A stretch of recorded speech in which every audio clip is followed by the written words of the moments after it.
All right, so I'm going to call this meeting to order, and we'll start with the pledge.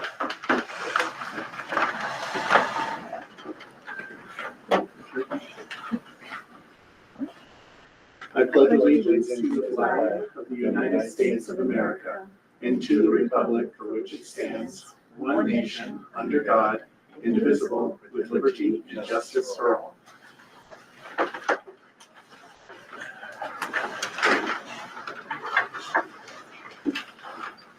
Now we'll take a mindfulness moment. This is to have us center ourselves and make sure that we focus on what's important.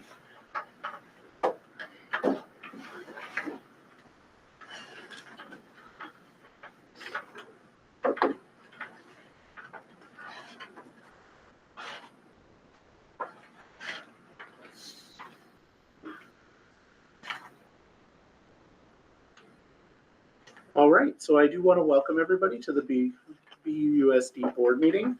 I want to remind folks that for the public comment, we do ask that you do a self-limit of 2 minutes. Garrett's really good at watching the time, and he will definitely signal you when your 2 minutes are up. That being said, before we begin, I would like to go around the room and introduce board members and those that are here that are staff members. We'll start with Ian. Hello, I'm Ian Campbell. I'm Garrett Grant. Emily Wheeler-Reynolds. Giuliano Ciccinelli. Michael Booten. Joanne Canning, Superintendent. Catherine Whalen. Jackie Wheeler. Jeff Eddy. And we'll go with Lisa. Ralph, and the business manager. Denise Reese, principal of Spalding High School. I think that's it. Is there anyone online? Not that I can see. No. Student rep. And we do have a student rep if you want to. I'm Andrew Evans. All right. All right, moving on to additions and deletions to the agenda. First, I would like to take 8.1 out of order. Please note that this is just the interviews, and we will make a decision in executive session at the end, which is also an addition to the agenda.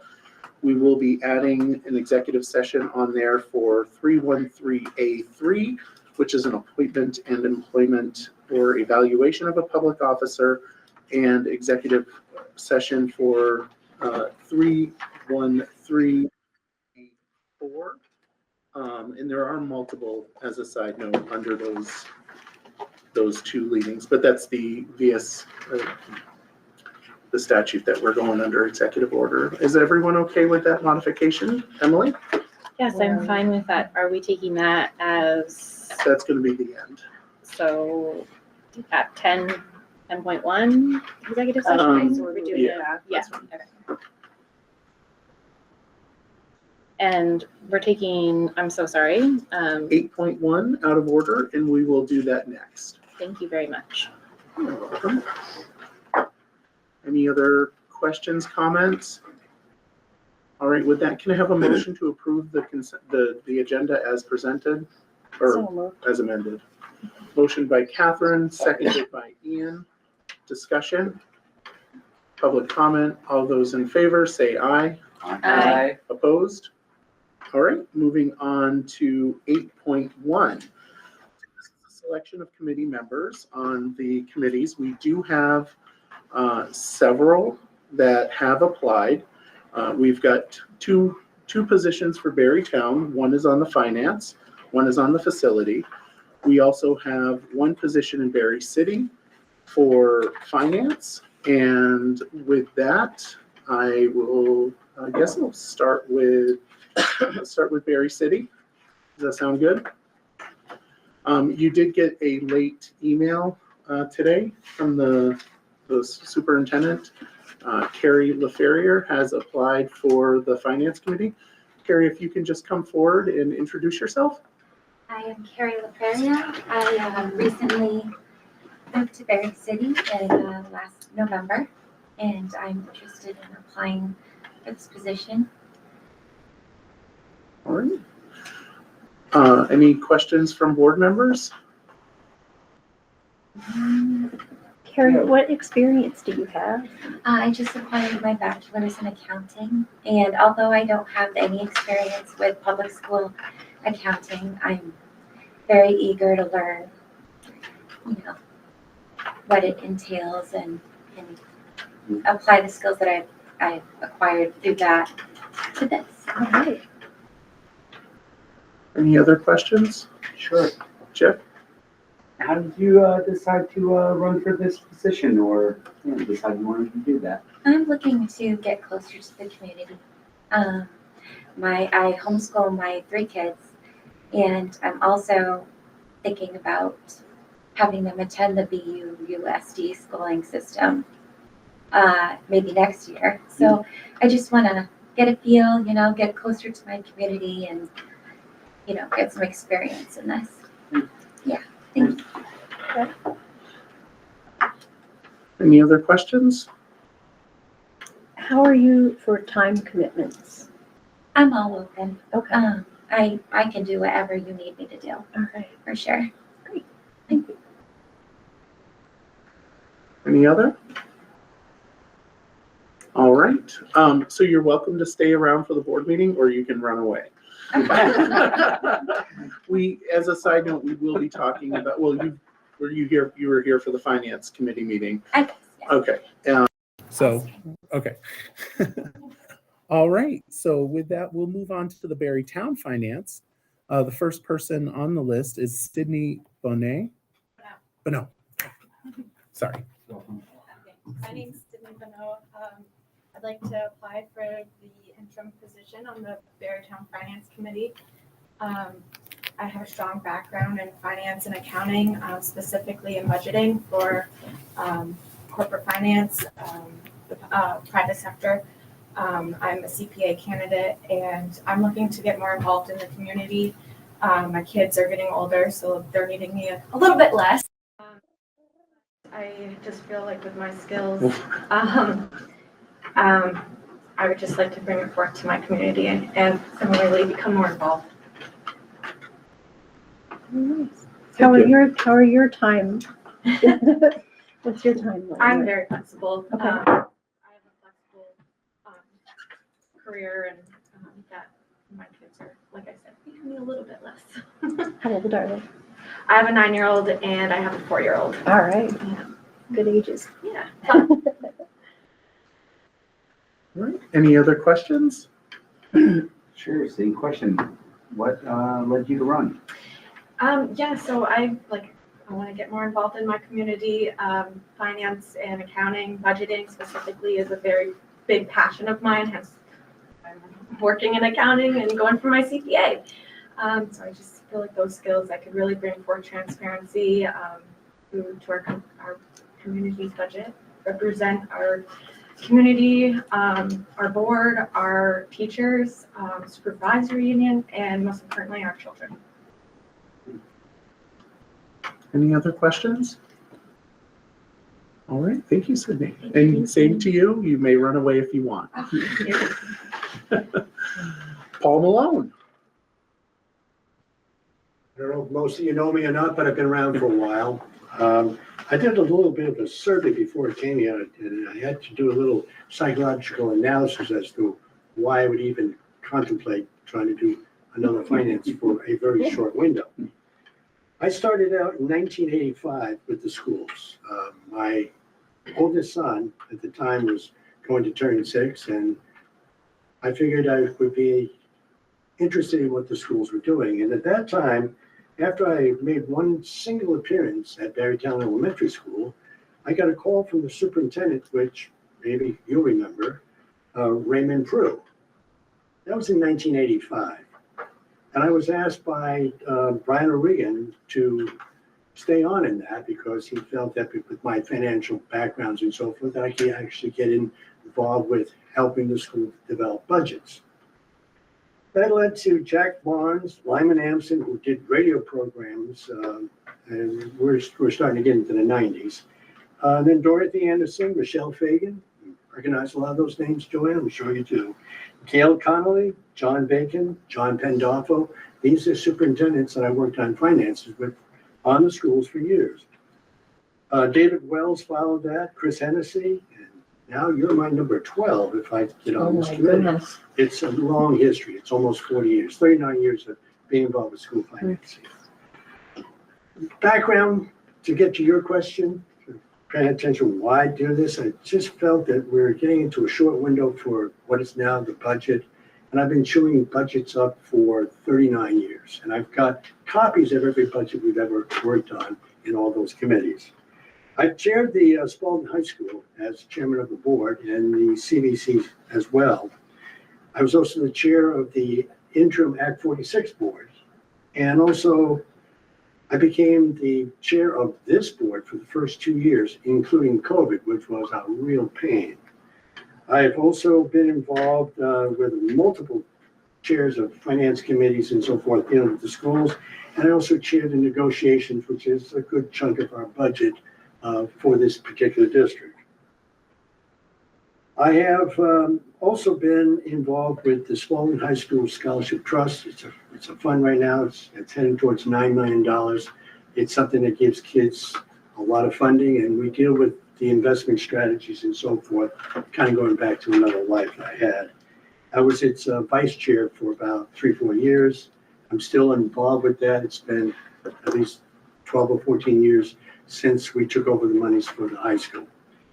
So that kind of gives a little bit of background. As I said, it's been a 39 years of dealing with everything you can understand between changing of school positionings, the advocacy for various budgets, and also the change in the governance structures, and even the shared values of the Spalding High School, when at one time Barrytown was thinking about seceding from Spalding High School.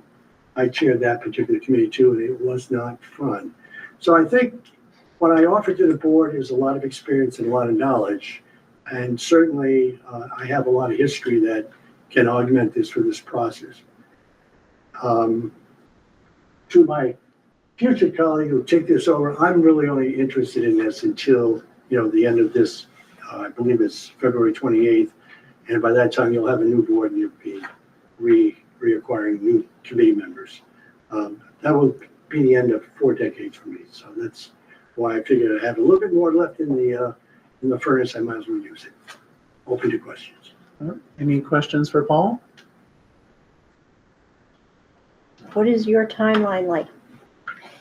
I retired my 2 businesses 5.5 years ago. So I've gotten out of, I would say 70% of what I have done over the time. I'm still on 2 current boards with Barrytown, and as I said, the trust board. But I don't see any problem with evening times or day times because I can choose my own schedule. All right. No other questions? Paul, you're more than welcome to run away as well if you want. I haven't been successful at that. All right. Belma Rooney. Hi, I'm Melna Rooney. The reason I want to run is I moved from Cambridge, Vermont to Barry, and I used to actually go to Spalding. And my kid, one is in Barrytown. And I also have experience. I've worked with the state for 11 years. I'm part of the Medicaid operations. I assess and process provider taxes for a state. I also do budgets for it's called OPPS, which is outpatient prospective payments for Medicaid. And so I have to look at the budget based on legislative what's passed. We have to look at prior year to current year and do fiscal analysis and make sure everything's passed and flowing for the future for our Vermonters. And I don't have any constraints. Any questions? And you're also applying for facilities. Sorry, I meant to say just finance. Oh, you only want to do finance? Yes.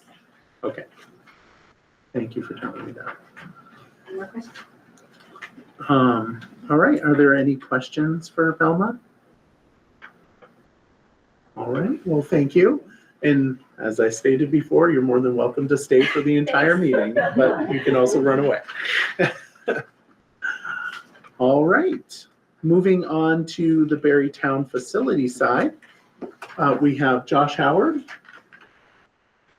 Not here. Moving on to Michael Burrow. Michael, are you here? All right. I'm wondering if they thought it was at the end of the meeting. Might have. We can always, Time.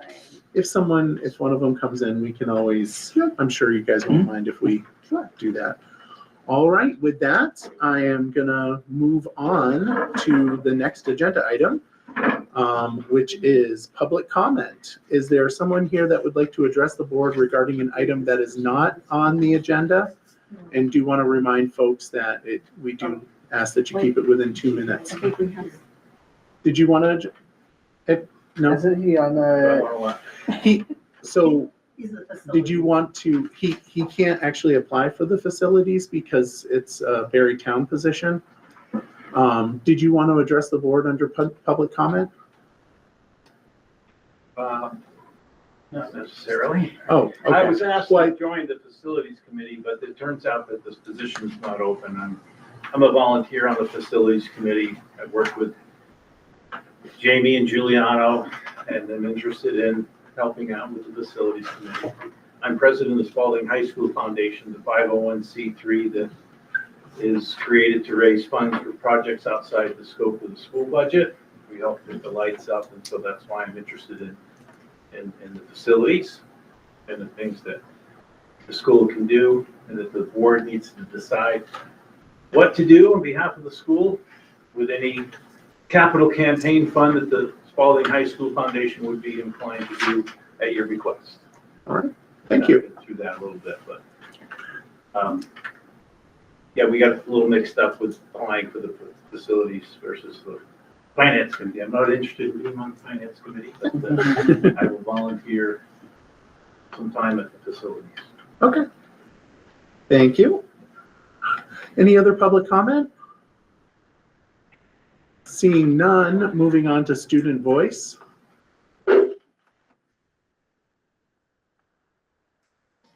Or student representative, sorry. Hey guys, I'm Andy, student body president of Spalding High School, and I'm Evelyn. I'm the student body vice president of Spalding High School. so we have a lot of stuff from our student council since our last meeting. First, we did a blood drive. We exceeded our goal of signups with a lot of Power Red units, which is a lot more important. It brings a pure source of blood, of red blood cells, and is able to help a lot more patients because there's less restrictions on who can use it. Drawing units itself, we hit our before goal because some kids had issues with heart rate and stuff, so they couldn't donate. But the thing is, we exceeded the amount of Power Red that we wanted to donate, which in the end helps more patients than our original goal would have anyways. So that was a huge achievement for the student council when it comes to advertising that. And we really did save lives with this event. So exceeding that goal was a very big achievement for us. As for student achievements, our girls soccer team made it to the semifinals. And our school modern band participated in the Battle of the Bands event at Harwood's Union High School. Thank you, Evelyn. And although we didn't place, we get a lot of positive feedback from those in the school.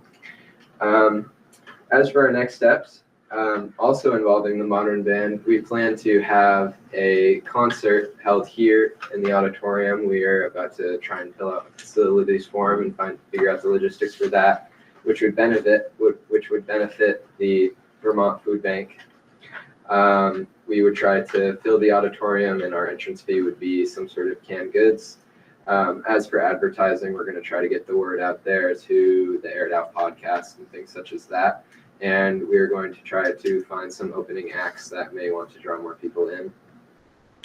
The next thing is we've gotten a lot of feedback from students and staff about the system that we use to get information out, which right now we use the Tide Pride, intercom announcements and posters, things such as that.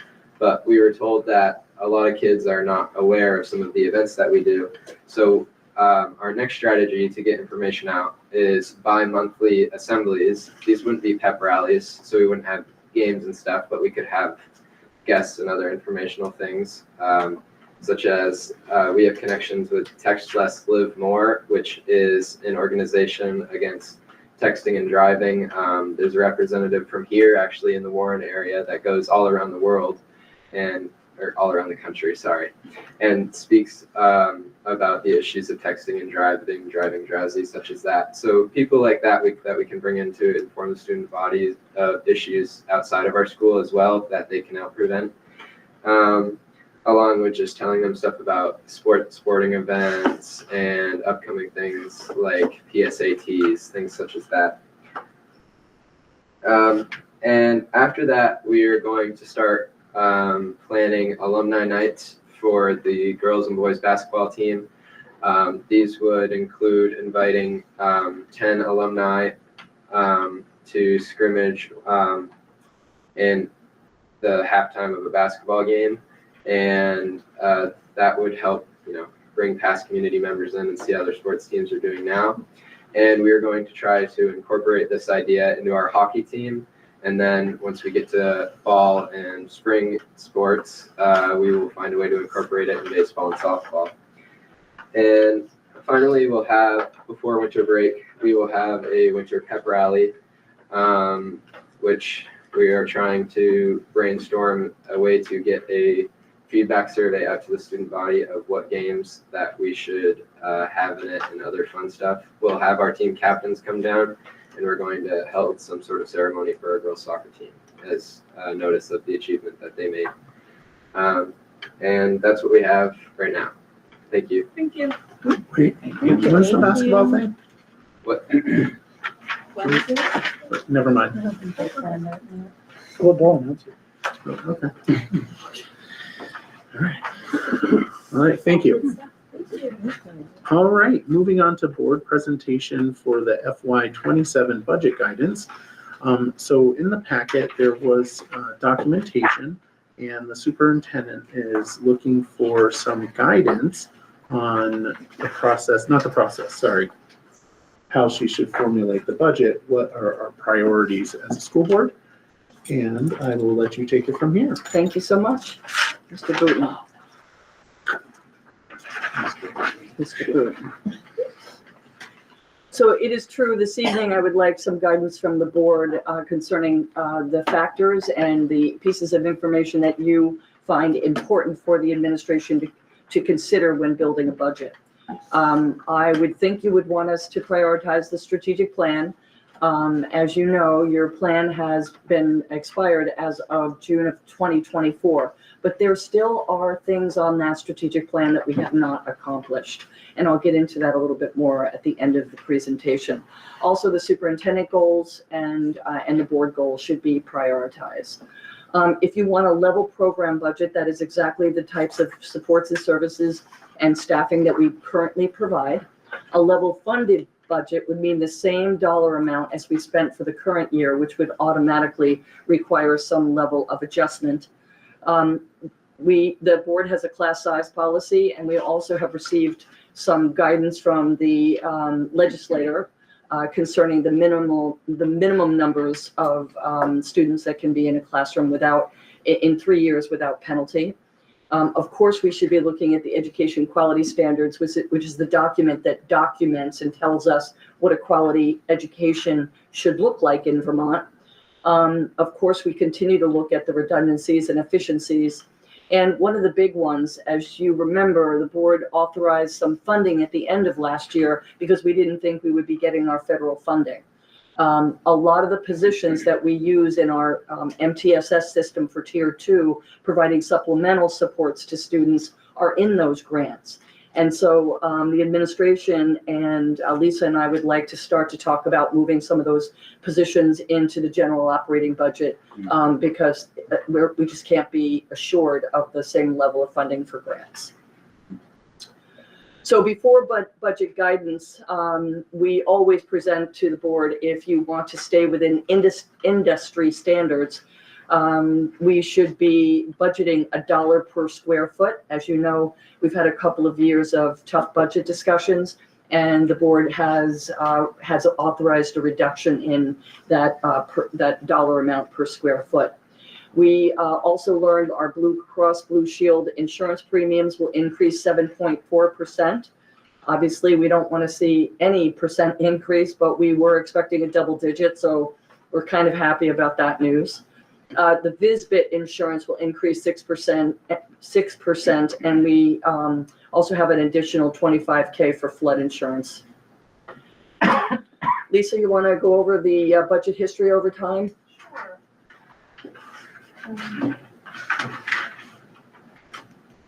So this starts at FY22, and you can see the expenses increase from the prior year, and per pupil spending, which then we calculated tax rates, and so you can walk through the different years. And when you come to FY25, you'll see that the number for the per pupil spending declines drastically, and that's due to Act 127, where there was a change in the weights. So it went from equalized pupils to long-term weighted ADM, and that primarily it's the change in the weights, and Barry benefited from that because of our students who are economically disadvantaged. So that's why the per pupil spending is so low in FY25 in comparison to FY24. And FY27 is yet to be seen. Thank you, Lisa. Also, every year, through the wisdom of the legislature, we often have new rules and regulations that result in unfunded mandates. Some of these include, this is not an exhaustive list, is the child care contribution tax, Title 16, which includes harassment and bullying legislation, as well as Title 9, mental health and other public health costs, the BITSER's health assessment, early college. We can no longer count our students who go on to early college in our ADM, and special education historically has been underfunded for all of the all the districts and states across the country.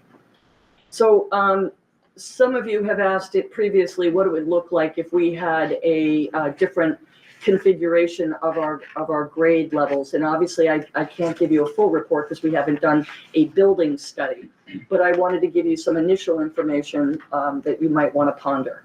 Currently, we have 148 students that we serve in with 6 full-time classroom teachers at our pre-K level, which is 3 and 4-year-olds. We also provide funding to some parents who choose to place their children in private preschools. And that enrollment number is from 148 to 85. If we had a K-4 building, that would be 736 students. We currently have 46 full-time equivalent classroom teachers.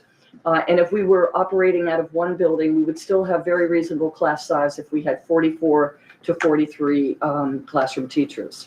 In grade 5 through 8, the enrollment today would be 563.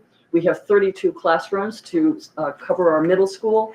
If we were able to operate out of one building, that would be 28 classroom teachers and still have a very reasonable class size. Currently in our grades 9 through 12, we have 660 students. Lisa and I have put together a formula to determine what the FTEs should look like.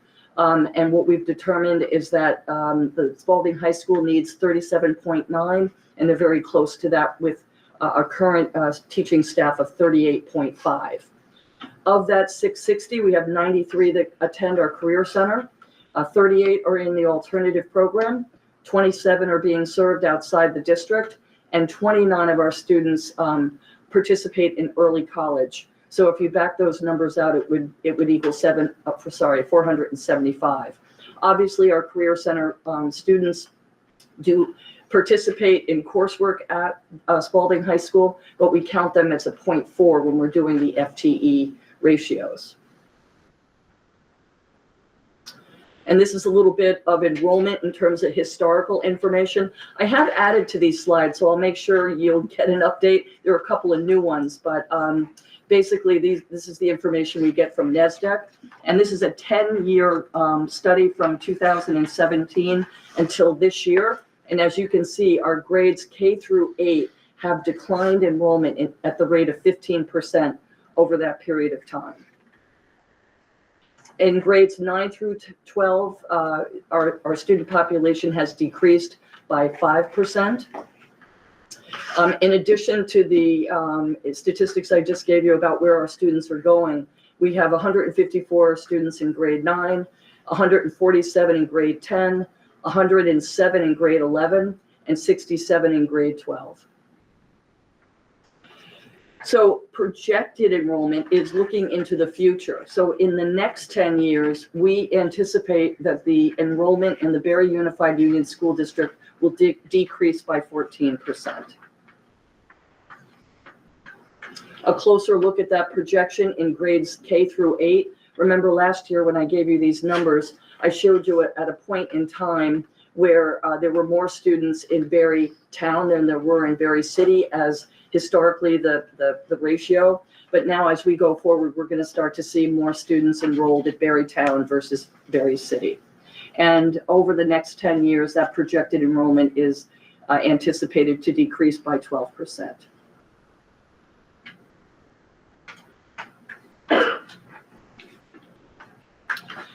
In grades 9 through 12, in the next 10 years, we project that student population to decrease over 18%.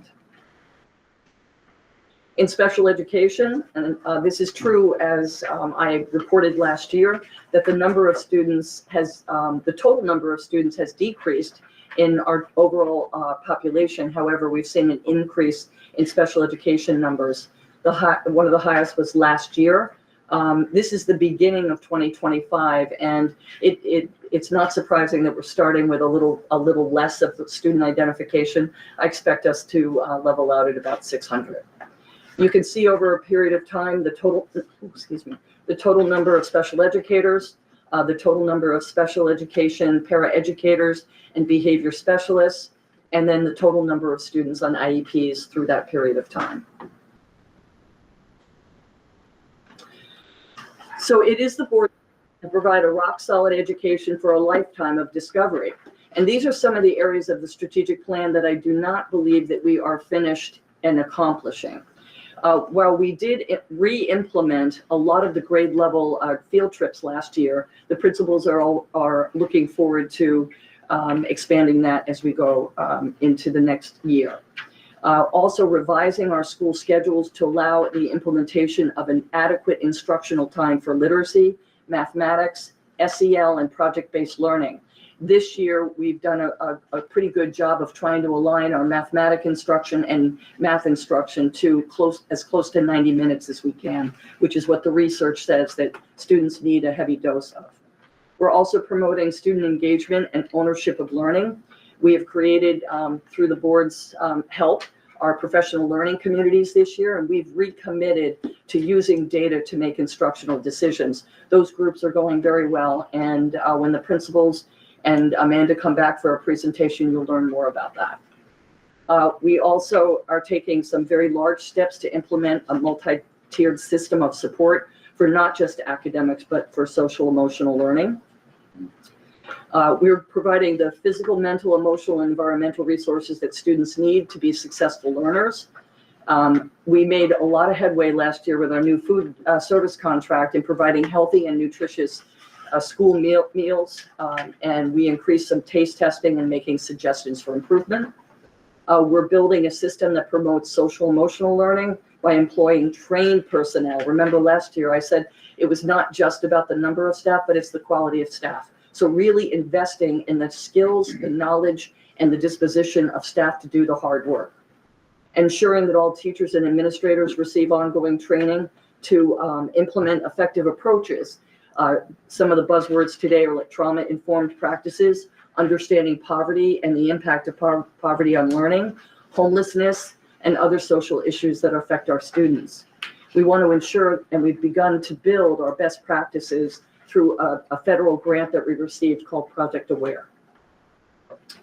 We're also looking to create communication systems that foster collaboration both internally and externally by building partnerships that welcome the community into our schools and engage students with community partnerships, and helping families to understand what a proficiency-based learning environment looks like. We are continuing to develop and be creative about our flexible curriculum and career pathways that enable our students to become successful citizen and skillful workers. As you know, Amanda presented to you some changes in curriculum instruction and assessment that we will continue over the next couple of years, including some report card reworking, and also building the knowledge skills of the administrators to truly be instructional leaders. So when they go into the classrooms to do walkthroughs or they do observations, they can give really targeted feedback to improve instruction. And we are revising our school schedules at all levels to support a multi-tier system of support for all learners. And at this time, I will take any questions that the board may have. Questions from the board? Do you know what's driving the decrease in enrollment? 'Cause that's national, right? It is national, Jackie. And, you know, some of it has to do with births, some of it has to do with housing, some of it has to do people go where the jobs are. Emily?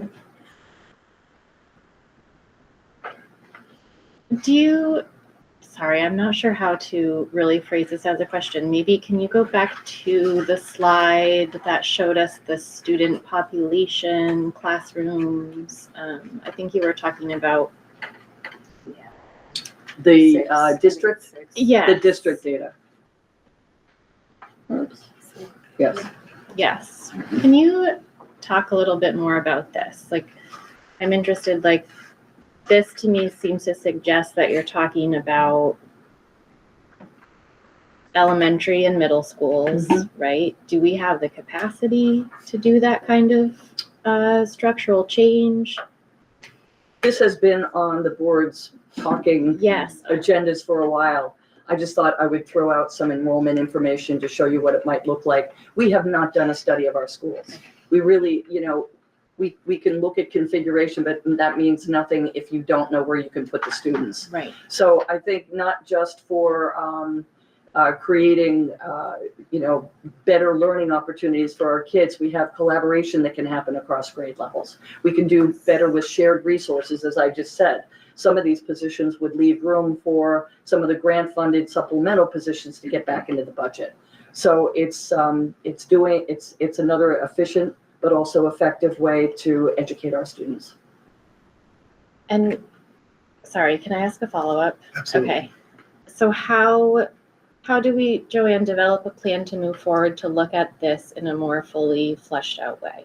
Like, the board would have to agree to that, make a motion, and task the superintendent with engage an outside consultant that would help you take a look at your buildings and your enrollment and plan for the future, because it is declining enrollment. And to be honest with you, I think depending on what happens with the Career Center tomorrow, I mean, that's a factor that's going to have a big impact, right? And I think would be make this conversation even more important sooner than later. I am interested in continuing this discussion, you know, seeing if we can collect some information to move forward. I just wonder, is there like will from the board to move forward with that? I thought we did that. Didn't we vote on that at one point? We did as did. well. I thought we did. And then I think when the whole Act 73 thing Yeah, came and then about, we we sort said, kind of step back and see what happens, and that was a while ago. So at the end of the day, this can't ever happen until we have a vote to modify our articles of agreement, unless you get permission from the parents in each community that you send their children to a different community. Unfortunately, when those articles of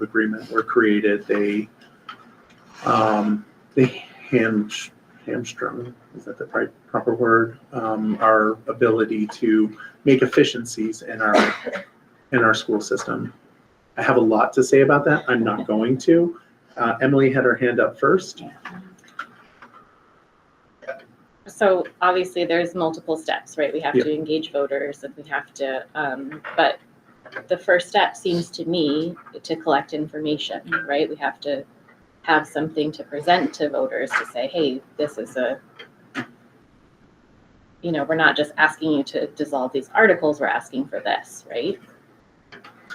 And one of the problems that we're kind of stuck in is that it's all moot if legislature combines districts, because those articles of agreement go away for good. But on that note, the information we're collecting is building capabilities, right? Essentially. So that would still be relevant to anything that we or the state do. And to Emily's point, we can't go to the parents and be like, well, we want to try, but if we went to the parents and we're like, here's how it could look, that's far more, that's more for them to work with. May I suggest something? Yes. Obviously, I threw out the data to have you thinking about the future. Nothing is going to happen in this budget building process because there are a lot of factors and variables that go into this conversation. So I would suggest we put that single item on the next board agenda to really flesh that out and talk more fully about it, and stick to the budget guidance for this evening, if that's okay with you. Thank you. Juliana? Well, it was in line with the question that Emily had, but I think since we're talking about the budget, it really doesn't matter, but I'll say it anyway. The Career Center numbers, I think, would reduce themselves if they eventually move to a different site, because it's so easy for the Spalding students just to go down the hall. So I see that number shrinking if they do decide to go to a different campus. Mm-hmm. Ian, you had your hand up? The question I had can hold off until later discussion because it's not relevant to the budget discussion. Okay. Catherine? I just had a question about in the unfunded mandates, when it mentions the early college. Yeah. When students choose early college, are they charged for that, or is that covered completely by their tuition? Yes. It's pretty much completely covered. They do often have some fees, a few smaller monetary amounts charged, and they have to do their own transportation and all of that, but it's mostly covered by the state. Can I ask a follow-up? If there are fees associated with that, are the students aware of it at the start, or is that something? So when they start applying and they're talking with their guidance counselors, those are part of the conversation. Because like Norwich there's more cost of going to Norwich than some of the other locations. Okay. Thank you. Any other questions, comments from the board? Emily? So in terms of our budget development, can we go back to the school board budget guidance slide? Oh yes, thank you very much. So we've seen this list before. Are you asking us for some input right now into developing these? Okay. I think we have to start talking about moving our grant funded positions into the general operating budget. That seems like something very real that we have to consider and discuss. Do you know how many grant funded positions like those? I think those numbers maybe we could have fleshed out. Yeah. Yeah. We actually went over it with Amanda today, Lisa and I don't have the number in front of me, but it's a good 7, 8 Okay. instructional positions, and then there are support positions. And that's not special education, because special ed funding, I think, will pretty much be there.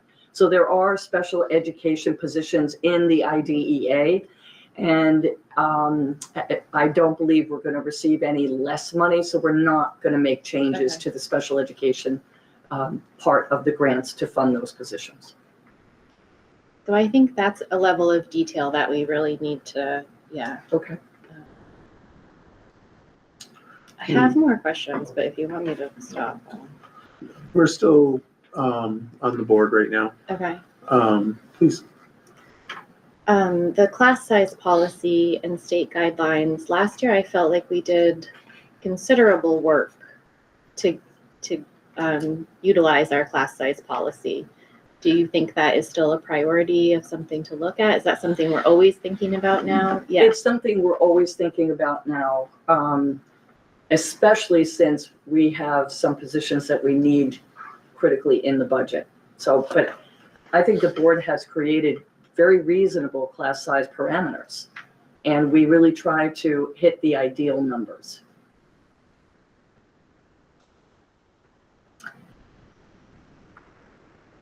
I'm gonna go to Ian and I'll come back to you. Is that Yeah. okay? Yes, please. Ian? So I know it's not within this slide. I know that one item that has been a pain point for the community has been regarding summer school. Mhm. So is that something that we can put on our priority list to make sure that we're providing that for? I can bring information to the board about what summer school has cost over the last 5 years. And we can decide, because we're shooting in the dark, we don't really know what would it cost because we have some information we can use for budgeting, but it may be over or under a need. But I think we can get a number that the board could consider. Okay, that would be fantastic. Thank you. Anyone else before I go back to Emily? Garrett? Yeah, I was wondering if because what I also didn't see on this list are, what would be inequities between the different schools? Are they at least all offering the same thing if we can't consolidate yet? Is there any way we can try to chip away at that in this budget and see what that might look like when it comes to art and music or transportation or any other inequities that you found? Yes, so there will be a report concerning the arts. I know that had been a question this year. So yes, administration is planning on bringing you some data concerning how the different Berrytown and Berry City provide those programs. And just tomorrow, the Agency of Education is going to roll out their graduation requirements. And I fully expect to see world language as a graduation requirement. And if that happens, we have been able to provide a world language at Berrytown, but we have not at Berry City. So that kind of equity I will be looking at and say, okay, if we're going to offer a world language in our middle school, is it going to be French or Spanish? And how does that fit into setting the kids up to complete their requirements for graduation? Sign language is also a world language, correct? It is. And We started that program this year. Just wanted to make sure. Just wanted to clarify that for everyone. That is an option, and it's actually a really good option to have. This might be a dumb question. Level funded budget means keeping it the same total spend, right? Can we take that right off the list? I do not want to be hand roped into that type of thinking. I'd rather look at the needs. And hopefully try to stay level and keep it down, but I think forcing us and capping it would be detrimental to all of these other things on the list, personally. I would agree with Jackie on that. Right. I'm going to provide a counterpoint to it. Not that I would ever support it, but it's always good to see this is what it looks like if you go with a 0%. And it gives good context to, you're talking about losing a lot if you do a 0%. I've stated that year over year. It's always good to have it as it's there. And it also gives us a roadmap if we start whittling away at things, which I know that is not great, but if it comes to that, it's good to have that there. That's my opinion. I wouldn't spend a lot of time on doing it, but I wouldn't also, start hacking things off either. But I think it's a good thing to have as a reference point for folks and just to show what our community would lose out on if we went to a 0%.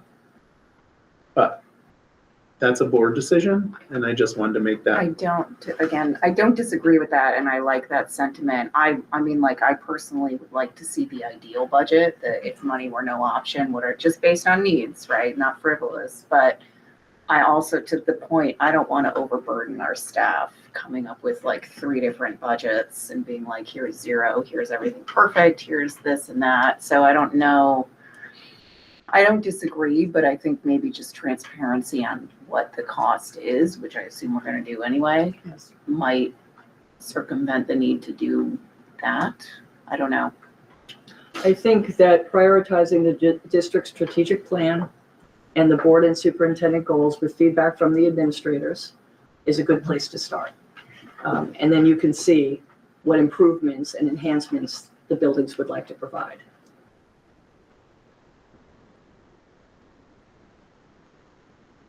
Is that the direction you would like us to go? Yes, but remember where you did, I mean, last year we did give you 3 different budgets, right? You were the ones who made the decision which one. And we expect to do that. The reality is that you're not going to get the financial impact information until that second meeting in December, which is right before Christmas. So we're going to talk a lot about budgets the next time we meet, which is the 17th. The presentation is going to be by the building principals and Amanda around curriculum instruction and assessment. The very next one will be the other directors in their programs. And so you are getting information about what these departments do and what is important based on the continuous improvement plan, strategic plan, and all of that. And then once we get the financial information, then things start to move around, right? We have to make some priorities and we have to make some decisions. Make sense? Additional questions from the board?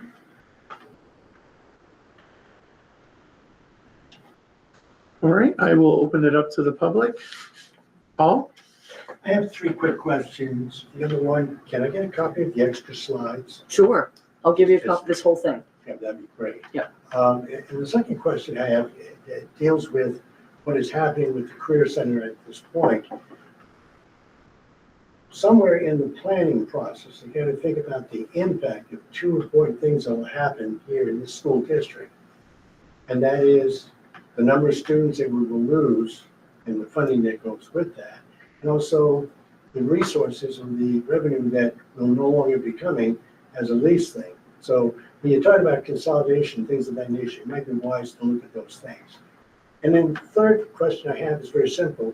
Have we had any response or any commentary dealing with the redistricting from the committee that's been working on this? Is there any clue as to what that's going to look like?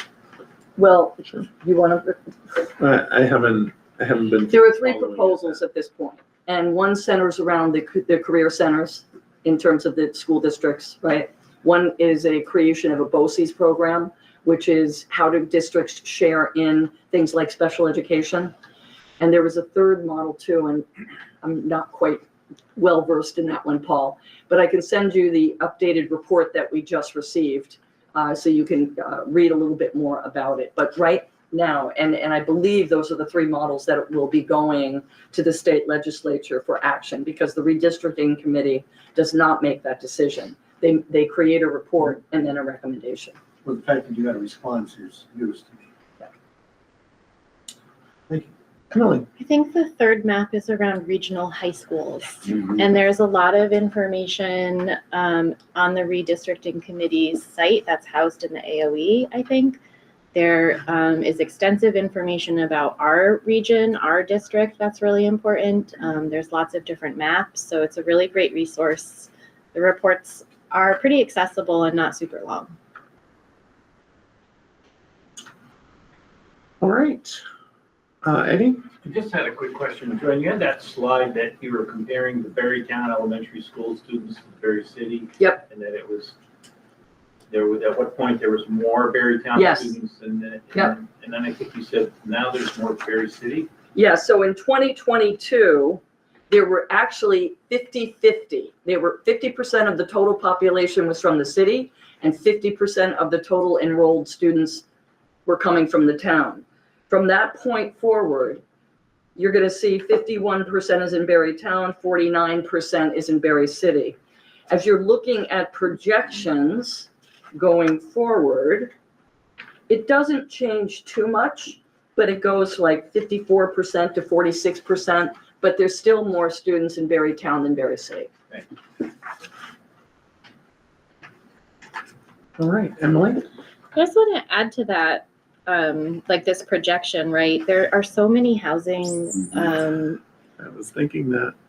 initiatives being proposed for the city that I really suspect that will play a big part in the population, the changes to the demographics. So it's good to see these projections, but like the future is so unknown right now.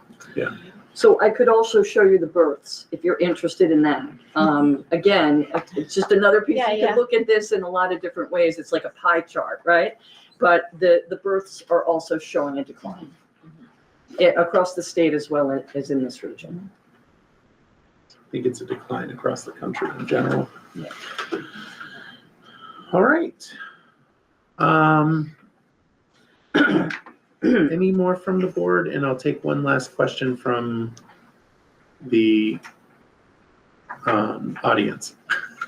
Lindsay? So just to the comment of the equity between the schools, it's also, it's not just one-sided. It's like there are things Berry City has that Berry Town doesn't have as well.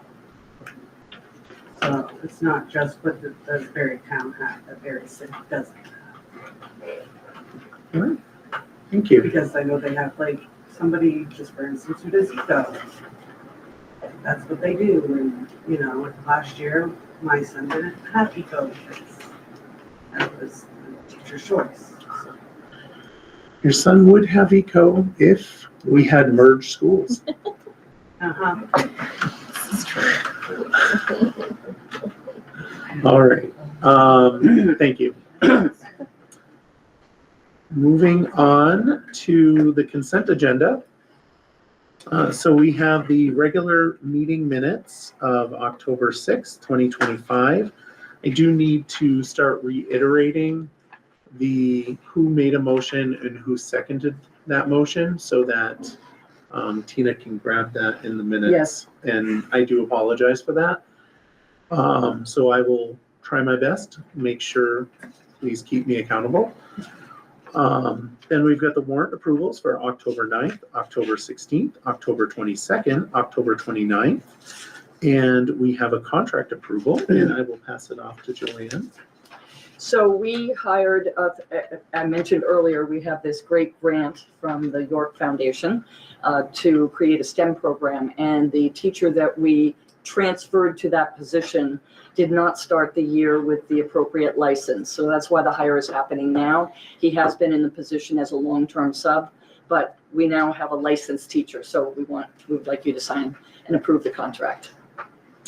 All right, is there a motion to approve the consent agenda? Motioned by Ian, seconded by Jeff. Discussion? Garrett? So the minutes are, I know. did we ever figure out who made the motions that have question marks? We're just gonna accept it. I mean, I'm assuming she listened to the tape and she couldn't figure it out. It just means that I have to make sure that we state it again. That's all. All right. Any other comments? All those in favor say aye. Aye. Opposed? All right, moving on to board reports. We do have the building reports for Spalding High School, the C, BTE, MES, BC, EMS. I feel like that, I don't know why that's stumping me up here. I can tell you why. Because it's not right? No, because Berry Town the EMS was emergency medical staff. So when we created the acronym, we had to move the letters around. That's why it's BTMES instead of EMS. So we did have those in the packet. Is there any questions? None? All right, moving on to facilities. It was canceled October 3rd. Next meeting is November 10th, so there's no report. And then we have the finance. They met earlier, and the next meeting is December 1st. Do you want to make any statements? I can just comment briefly on the prior meeting. We had lost both of our community members. We had a missed meeting prior to that. So Finance Committee is hopefully getting back on their feet here midstream, just in time for budget season. So there's a lot going on. But I'm hoping to have a more in-depth report coming up after the next meeting. Excellent, thank you. And policy met on October 8th, and their next meeting is November 12th. Do you want to say anything? We went over the policies that are in your packet right now, and we're just continuing to chip away at the list from the Vermont School Board Association's policy review. So chipping away at 5 at a time. So we're just a meeting ahead of everyone else here. All right. And I do want to let you know, I removed the social media policy, mainly because it's out of date according to state statute, and they haven't updated it yet. So there was no point of approving it. And I'm assuming you're going to let staff know not to communicate with students via social media. All right. Moving on to current business. Sorry, Yes. can you repeat that? You removed a policy Yes, I did. from, The agenda, because Yeah, okay, originally it thank was you. on there. Okay. And we removed it because it's not it doesn't actually match state statute. And they're gonna have to send out a new. so there's updated no version. current like model policy for us to adopt yet? Correct. Thank you. Yep. And I didn't want to adopt one that had to be changed. Yeah. All right, so moving on to 8.2, which is the first reading of D3, reasonable computer, internet, and network use, and C5, firearms, and first reading of C7, student attendance. Is there a motion to approve these first readings? So moved. Moved by Garrett, seconded by Jeff. Discussion? Emily? There was a briefing memo, I thought, about the, sorry, is it in the addendum? It was in the, I got it right here if you want me to read it. Yes, about the policy that has is that the BT language, that's Berry Town language? Will need to be decided if that stays or gets removed to match the VSBA version. So the recommended motion would be the first reading of the policies D3 with or without the BT language. So I would make a motion to, we already made one? We did, Okay. so thank you for pointing that out. So we should, can you withdraw your motions? Yes. I would like to. withdraw. Okay, thank you. So Garrett withdrew his motion I withdraw. and Jeff did as well. Emily? I would offer a motion to approve the first reading of policies D3 without the Berry Town language, C5 and C7. So Emily made a motion to approve the first readings without the Berry Town language. Ian Campbell will second that. Ian Campbell seconded it. Discussion? All right, no discussion. All those in favor say aye. Aye. Opposed? All right. Moving on to 8.3. This is the board governance and self-assessment. So everyone should have at their ready. Actually, I don't have a pen. Do you have one? Oh, well, that's fine. I know, I'll We have an record. extra one. Oh, okay. I'll record. Gwen, I'll let you take it from here. Okay, I'd be happy to. So annually, as you know, the board is supposed to complete a self-assessment. This year, there are other district quality standards, including business and finance and curriculum and instruction and assessment, that we also have to do self-assessments on. So once we finish the whole document, I'm happy to share with you what each of the departments say, but this is for the board. So I think what I'd like to do is to read each standard and just get a show of hands whether you have rated it beginning, approaching, proficient, or advanced. And then if I see there's, by your show of fingers, that most people are in agreement, then we can move on to the next one. Does that sound like a good process? And if you want to discuss it, we can certainly stop and discuss it. So the first one is the board follows an inclusive process to invite and incorporate community input into the vision and goals for the school system. Now, you have not completed a new strategic plan, so I would ask you to think back when the previous one was created, and how would you rate the school board beginning, approaching, proficient, or advanced? Can you restate the statement that we're rating? The board follows you have one in front of you. The board follows an inclusive process to invite and incorporate community input into the vision and goals for the school system. So if you're referring to the one that happened before, I think there's only one of us that experienced that.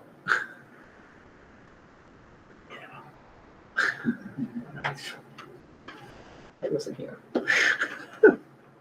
Or wait, what do you think? I think it was from what I heard, it was a pretty engaging process. Yeah. We're Would proficient. are you gonna say proficient? I see Jeff over there with 3 fingers. With the Ian? previous discussions we've had, I believe that is our goal. Okay. Going, gone. Okay. The next one, at least annually, the board sets measurable goals and regularly reviews the progress towards those goals. I think we're beginning on that one. I see 2, 2, 2, 3, 2, 2, 2. Good, thank you. At least annually, the board monitors student academic progress and wellness.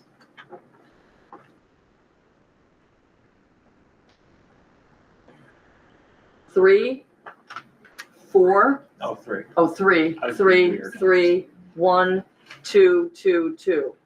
So, do the 3s want to convince the 2s, Or vice versa. or vice versa? I don't think the board, I think the school district is doing that for us, but I don't think we are establishing targets and relying on data. We're starting to, but I think the school's ahead of us there. Like the board isn't leading that, so that's why I put 2. 2. Okay, I'll accept that. You'll change your rating? Yep. Sure. Thank you. Michael's changed. Jeff has changed. Well, that's beginning. It literally says that in beginning. Well, Approaching. I think we Two is approaching. understand it. And we're on our way, but we're not sort of leading that, and we are not establishing the targets, but we're following them. Does that make sense? We're not just. Yeah. Still kind I think the average About would one. be 2 with I those think we ones. dropped out. Do you guys have that on the first Yeah, one? I should have said something. Everybody in agreement, I'm gonna rate you 2. Okay. At least annually, the board formally evaluates the performance of the superintendent based on part on the superintendent's progress towards meeting agreed upon goals. There's no 5, Ian. Oh, 4, I'm sorry. I see 3, I see 4, I see 4, I see 3, I see 2. Garrett, what do you have up there? 3, I'm changing mine to 3. 3, 4. I mean, I think, You have 4, yeah, sure. 3, 3. I see mostly 3. It's an area for growth, you know? Okay. 3. I think the only thing we're missing in that one that keeps us from being advanced is that self-assessment part of the You know what? evaluation process. I'm gonna underline that. Yes, I'll underline that part. The board annually assesses its performance, including adherence to agreed upon protocols, processes, and policies. Now, we have working protocols. We have not evaluated our ability to follow those. And there are policies that affect board behavior and involvement, but you also signed the code of ethics. So those are some things that you could have a discussion about and evaluate your performance on. 2, 2, 2, 2, 2. Okay, 2. This is not looking good. And no, listen, we are a growth mindset. Look in the mirror, buddy. I think it's fine. The board annually reviews whether or not or how its actions and contributions have impacted the school system's success in meeting goals. 1, 1, 1, 1, 1, 1. Okay. The board annually evaluates the effectiveness of community engagement and public communication efforts. 1, 1, 1, 2, 2, 2, 1. Okay, 1. Do the 2s want to talk to the 1s? Do the 1s want to talk to the 2s? Why do 2s think that we're approaching? What do we collect information on when it comes to community engagement rates? I know we had the engagement with the community on the budgets, and information was collected there.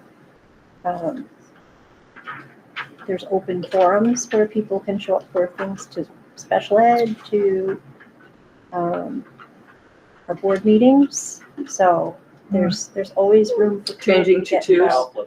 Well, But we don't see, have- that's don't have the changing my information. mind to 1 because we have no way to really track it. Like, you're right, and that's why I was thinking 2, but it's like we're trying, and that's why I was like approaching, but we really don't have any Yeah, we can't show the data. system. You don't have the data. That's right. Yeah, You don't know we've what your got nothing rates on are. it. I'll go back to 1. I feel like there's no consistency in when. Yeah, we don't have any sort of plan or structure to it. We are trying though, like we're doing more. That's why. I One, mean, I would think like at meetings though, if we are writing down who's there and there's minutes of it, and like with the budget, we did have numbers.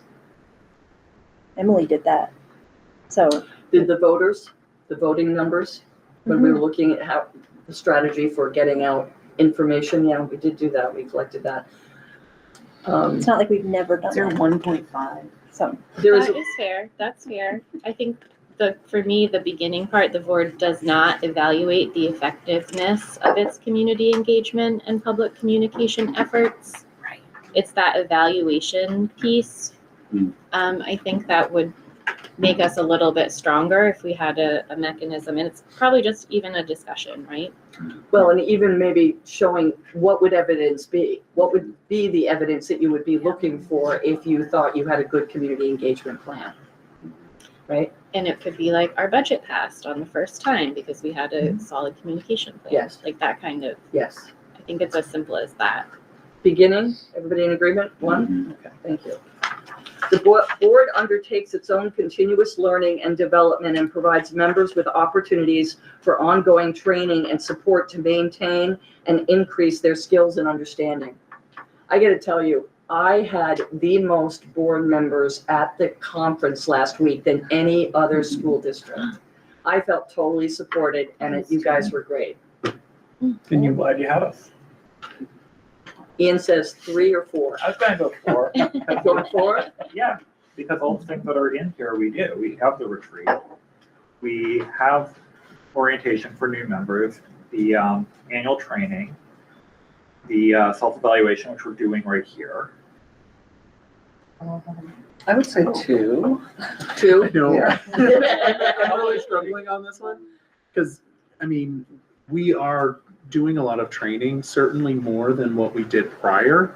And I think that's a testament towards us.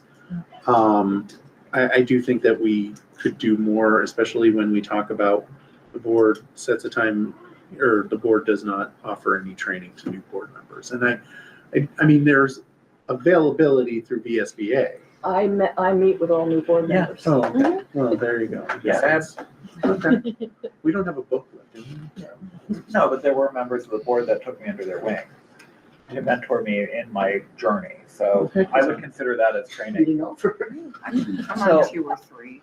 I would just like to, not to convince anyone, but this is an issue for library boards too, when a lot of people say there's a lot of training online. And at a Vermont Library Association conference, we had a discussion and a workshop about how difficult it is to make library trustees take a training. So it's just something that when I look at the board tracks member participation in training, I don't really know who's taking those trainings online or not. So it's just something to put out there, not to sway which way to go, but something to Yeah, consider. they don't track it either, but they do track whether the board chair goes to the annual required training.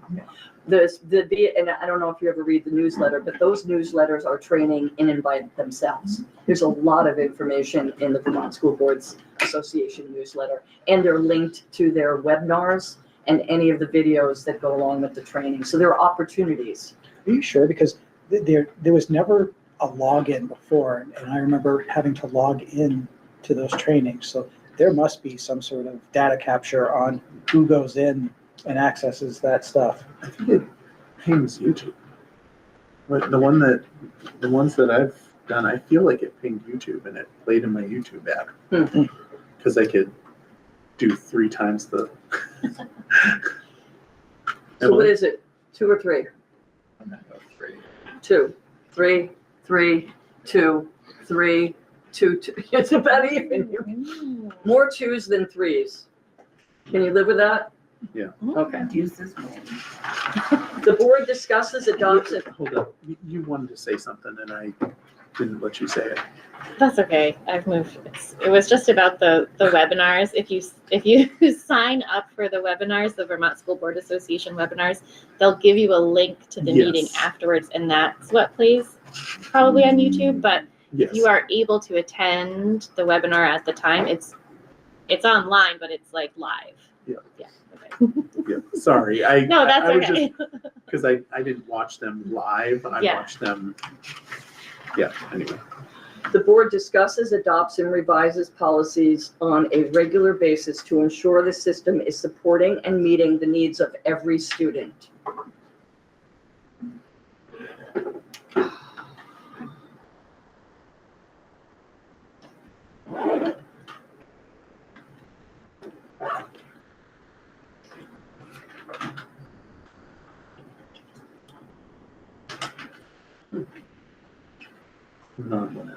Looks like it's 2. Oh, I'm sorry, 2.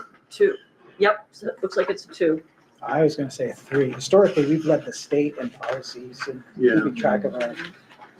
We had a little bit of a downtime and I mean, we engaged the VSBA. The only thing that keeps me from being a 3 there is the board has established an equity lens that identifies historically marginalized populations of the school district and aligns policies to address inequities. That's the only part that's keeping me from a 3. Is it- Yeah. But would that be our fault or VSBA's not including it? That's a good one. Yeah, we're moving towards VSBA leading it, and before, us as a district, we're leading. So, I mean, that's why I I changed was. mine to a 3. All right. I'll do 3. I'm sticking with the 2, Giuliano, just because like we have the opportunity even. No, No, no, we don't have the opportunity to like circumvent, like decide that we're gonna. put we forward can, something. we've done that VSBA. before, but we've been pushed back into kind of staying within the realm of VSBA and their legal counsel, because that's what we would do.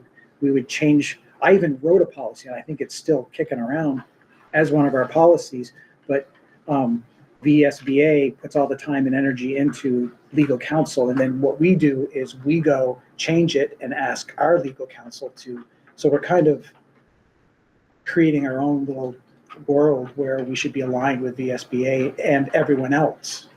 So that like when you move from district to district, it's the same. So a family who lived here can go to a different district and understand those policies regardless. So yeah, put Three. pressure on that. I think Can you give me a show of fingers again? 3, 3, 2, 3, mostly 3, a couple of 2s. Four. No 4s. Okay. All right, next one. The board ensures its annual budget aligns with its stated priorities and provides an equitable distribution of resources to help meet the needs and goals of every student.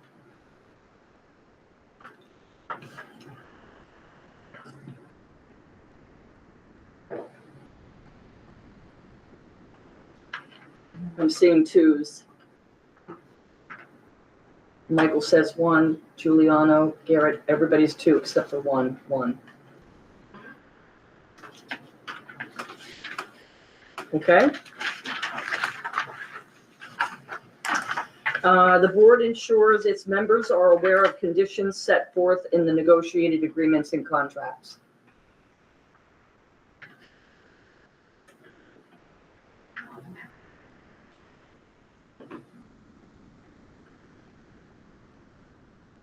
I see 1, 2, 1, 1, 2. I don't think that's our role. Well, I mean, all board members have access to review negotiated agreements, which we do if we ask for it. But all boards review conditions set forth. I don't think that's the case. But that's 3. Right. I'm gonna do So you think 2. it's 2? Yeah, we have Yeah. access. Why do you think it's 1, Catherine? Because I'm not aware of the conditions. I voted 3 because we are provided the contract annually to review as board members. I review it every time. And I asked you for feedback for negotiations. Yeah. So, All right, two. Maybe we're not at 3 because all board Collectively, members yeah. are Not all, reviewing it yet, so maybe we have access to it. okay. Can you live with 2? Everybody live I with 2? can live with Thank you. Have The access. board ensures its members understand and comply with Vermont statutes and regulations relevant to board work and public education.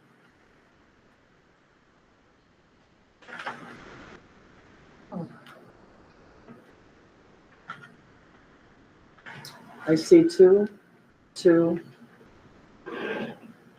2, 3 from Michael, 2 from Giuliano, 2 from Catherine, 2 Jackie. All right, so mostly 2s. Can you live with a 2? Can I try to convince you of the 3? Please convince your colleagues. So all board members receive annual training in Vermont education law and education funding systems. Yeah, I guess we don't do that. But we do all board members receive training on Vermont's open meeting law. Yes, we do. 2.5. So 2 and a Yeah, half. that- two. I withdraw my 3. Okay. All right.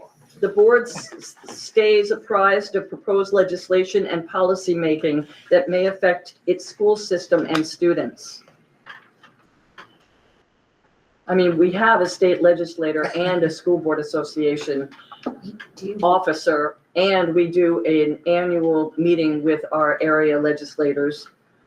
So I see 3, 3, 3, 3, 2, 3, 2. Can the 3s convince the 2s?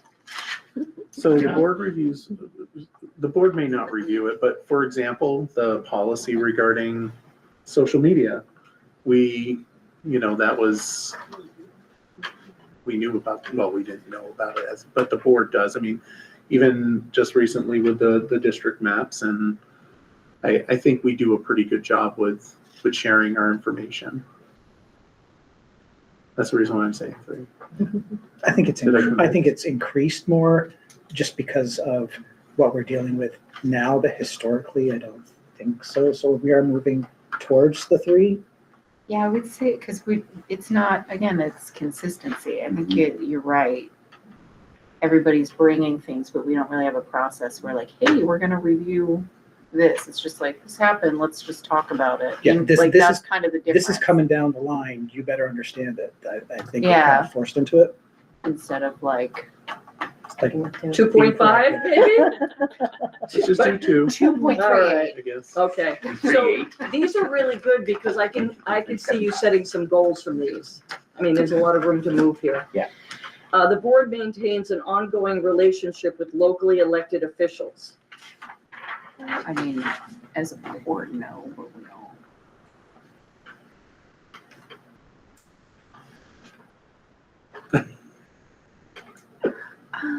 Well, I mean, what do you have, 2, 2, 2, 3, 2, 3? All I'm right, like way outside of the. Michael, you're an outlier, so I would guess the 2s and the 3s talk about it? Well, we don't have an established process for regular communication unless Yeah. talking to Michael's regular communication. Yeah. Not to knock you, But we Michael, do on the Yes, the breakfast. annual Yeah. breakfast, I mean, it's not regular, it's pretty, and that's hard to kind of get everyone in the same room too. I think that's the issue, getting, to do a regular thing, it's kind of juggling everyone's schedule. I think we're fortunate to be able to do that breakfast. Mhm. I still don't know where to vote, so. I look at regular as being more than once a year. Yeah. During the session too. Okay. So what do you think now? 2, 2, 2, 2, 2, 3? Still thinking 3. I still think it's 3. All That's right, okay. 2s have it. And that is it. Thank you so much. Thank you. I will make sure that this gets communicated with the agency. As I said, I'll give you a copy of the whole thing when the district completes it.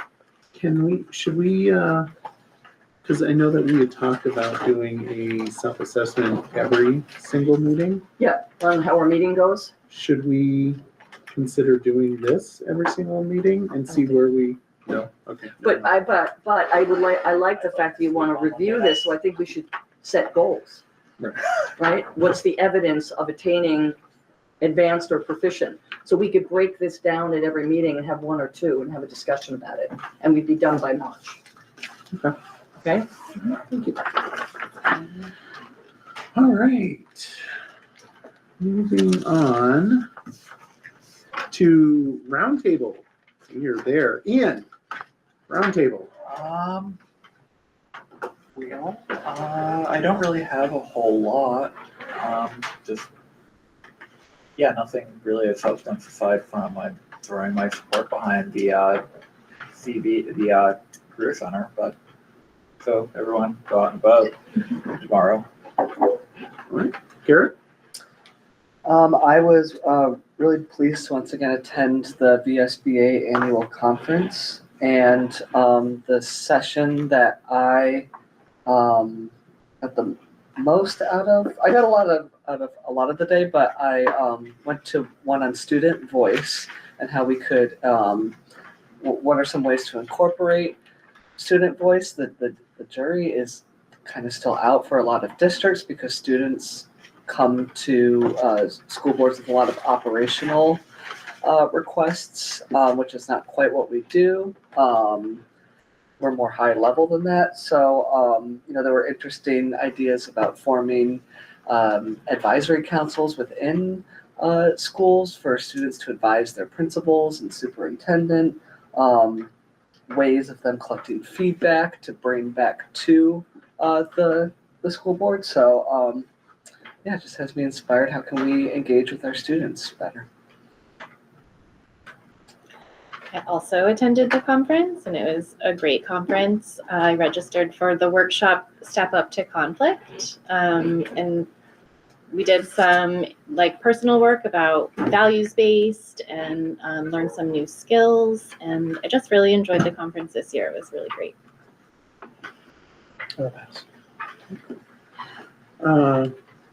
We'll go with Catherine. I just wanted to bring something forward to the board that came up actually during the finance committee for your consideration. And that was, there was a question on what exactly the finance committee is allowed to do and not to do as part of their work. And I was looking at it at the level of, we are doing the work to bring to the board for approval. And that work includes fiscal oversight. It includes reaching out to the community with whatever comes up that the board decides. It is planning. It's budgetary guidance that we go overview as the committee. And there was still some question about that. So if we could have a quick discussion, that would be great. When's our next meeting? December 1st. December 1st. Let's put that on the agenda for a discussion point. I think right now, the current, and I don't want to get into a discussion, but currently the, help me out here. The charge? The charge, thank you, is in the document that, do you have it there already? Right there. Okay, so if you could just forward that, oh, it's right there on Right the here. agenda. Yeah. So that's the charge that was approved when we reinstituted the finance committee. So, but we can have a different conversation about that in December. Thank you. Jackie? Excuse me, sorry. Sort of echoing Ian and kind of bringing in, I've learned a lot about the Career Center recently, and I think it's nice and encouraging that so many in the community are coming together to support education. I mean, it's a different board, it's not us specifically, but it's encouraging that people from all walks can support something. And I also think it's amazing that we have multiple people who have applied for these committees. So thank you to everyone for coming in and doing that. It's just nice when the community comes together, especially for education. And I appreciate that. Jeff? Fantastic evening, thank you. All right. Yes. Well, as you know, we produced our first community and staff newsletter, and I'd love to get some feedback from you if there are things that you think we should report more on or less on. It's the first one that has been published in a very long time, and we hope to get those out 2 to 3 or 4 more times this year. I have been getting some good feedback because the information is helpful, both to the staff and also the community. So I'm happy to hear your thoughts. All right. Okay. I just want to offer, I don't see Michael or Josh, so I just want to give that opportunity one last time for an interview. Don't see. Okay. Went to the VSBA meeting. It was really great. Loved the stories of some struggling districts, and that was it was encouraging. And went to the governance that was the meeting done by Tracy Rendon, and during it I was like, wow, we've kind of done this work, and it was really awesome to have that training, and we've done it, and something that we as a board should be really proud of. It was a great VSBA conference. The AI that went to was intriguing and terrifying. The best way to describe it, the idea that could be used to help put our children forth with their academics, but also the concern that you're taking that interaction, that personal interaction. So super thankful to BSBA for putting that on, and really awesome that everybody showed up. So with that, we will have our next meeting, which is September 17th, for the BUUSD budget meeting. November? November. What did I say? September. That's what we passed our budget. Yeah. For our next meeting, we'll be going back in time. Or Well, maybe it's 10 months from now. Vacation. wasn't it like October 5th that, You said September. no, I'm thinking, Back to the Future, wasn't it? Anyway. All right, okay. Was it November? No, it just happened. Back to the Future Day just happened. Yeah, that's what anyway. November 17th, the USD budget meeting right here at the library, 6 p.m. December 1st is our regular board meeting right here at the library at 6 p.m. We do have an executive session required. There's executive session under 313A3, appointment, employment, or evaluation of a public officer, and 313A4 under a disciplinary or dismissal action against a public officer or employee. There are multiple under the 313A3. So is there a motion to go into executive session under one VSA 313A3 and 313A4? So moved. Motioned by Jackie, seconded by Jeff. Is there discussion? Are we Emily? inviting Oh, anyone to join us? Thank you. I have that right here. I would like Invite to the edit my motion to superintendent. invite the superintendent. Yes. Okay. Would you like to edit your second? I would second the Yeah, edit. okay. Make sure. All right. All those in favor say aye. Aye. Opposed? All right, we are going into executive session. What? Mean Girls quote. That is a Mean Girls quote. How do you guys miss these things? All right, it is currently 8:22. Is there a motion to come out of executive session? So Motion by moved. Jeff, seconded by Jackie. I said. Discussion? All those in favor say aye. Aye.